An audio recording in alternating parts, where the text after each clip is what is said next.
আপনার মতে ভালো অভিনেতা আর সফল অভিনেতা এই দুটোর মধ্যে পার্থক্য কোথায়? আমার যেটা মনে হতো আগে যে ভালো অভিনেতা সফলতা পায় না, পেলেও খুব দেরিতে পায়, খুব কষ্ট করে সফলতা অর্জন করতে হয়। কিন্তু ভাগ্য বলে না, ভাগ্যের লিখন, ভাগ্যে যদি থাকে, কপাল যদি সহায় হয়, তাহলে তুমি এমনিতেই অভিনেতা হয়ে এলে, তোমাকে কোথায় তুমি চলে গেলে।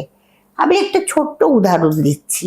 দেব যখন এলো, ভাবতে পারো, দেবকে সবাই বলতো তো দেব ভালো করে, ওর উচ্চারণ ঠিক না, ও কথা ঠিক করে বলে না। ওর সঙ্গে আমি কাজ করেছি, ওর গত বছর পুজোয় রিলিজ করেছিল হইচই আনলিমিটেড, একটা রোল করেছি। এত ভদ্র, এবং সব থেকে যেটা, শিক্ষার ইচ্ছেটা, ও জানে ও কোথায় খামতি, ও অভিনয়টা দিতে পারছে না। ও যা চেষ্টা করেছে, একজন পলিটিক্যালি ইনভলভ থাকা সত্ত্বেও ও যা করেছে, হ্যাটস অফ। আমি তো বলি যে অসাধারণ।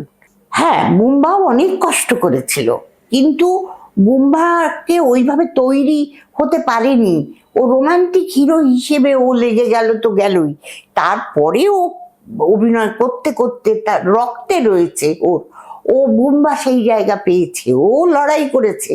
কিন্তু দেব যেটা করছে, দেব নিজেকে ভেঙে চুড়ে, আজকে কিন্তু দেব প্রমাণ দিচ্ছে যে দেখো আমি অভিনয় জানি, আমি অভিনয়কে রপ্ত করেছি। একদম। সেই জন্য সফলতার কথা বললে আমি বলবো, সফলতা দু রকমের হয়, সেটা কেউই বলতে পারে না।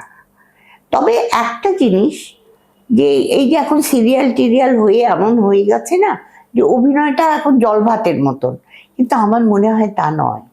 অভিনয় এ মানুষের মনে গেঁথে, তাহলে আজও কেন পুরনো ছবি দেখলে আমরা বসে কাঁদি, উত্তম সুচিত্রার বই দেখলে, সপ্তপদী দেখলে, সবার উপরে দেখলে, ছবি বিশ্বাসের কথা কেন মনে রেখেছি, আমার 12টি বছর পেরিয়ে দাও, ওইটা কেউ বলতে পারবে এখনকার শিল্পীরা?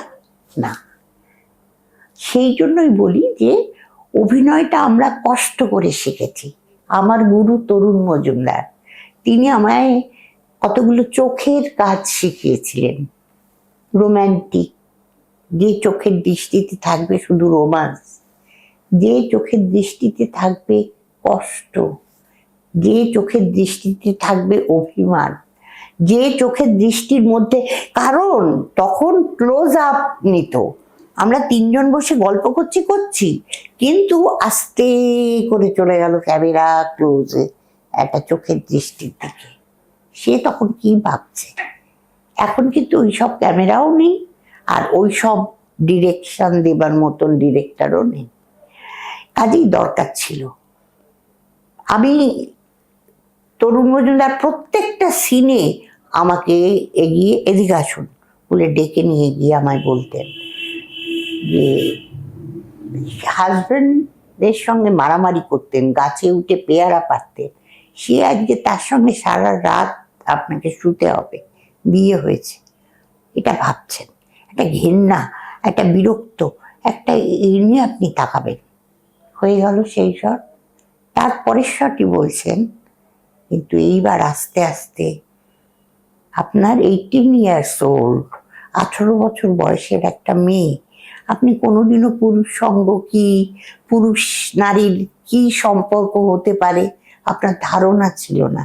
এইবার আপনি ওইটা আপনার মনের মধ্যে হচ্ছে, এই লোকটার সঙ্গে আমাকে সারা রাত শুয়ে থাকতে হবে, এই বাবা, তারপরে আমাকে কিছু কি করবে না করবে, এই ভাবতে ভাবতে আপনার চোখের মধ্যে কিন্তু সেই রোমান্সটা, একটা সেক্সের যে ব্যাপারটা, সেইটাকে আপনাকে আনতে হবে। এবারে আমার তো হয়ে গেছে, আমি তো বুঝতে পারছি না। আনন্দ দাদা, আমি বুঝতে পারছি না, আপনি একটু আমায় দেখিয়ে দিন। আমার হাতটা ধরে নিয়ে গিয়ে পাশে উনি দেখালেন, বিশ্বাস করো আজও আমি ভুলিনি। আমাদের সময়ের ডিরেক্টররা ছিলেন গুরু।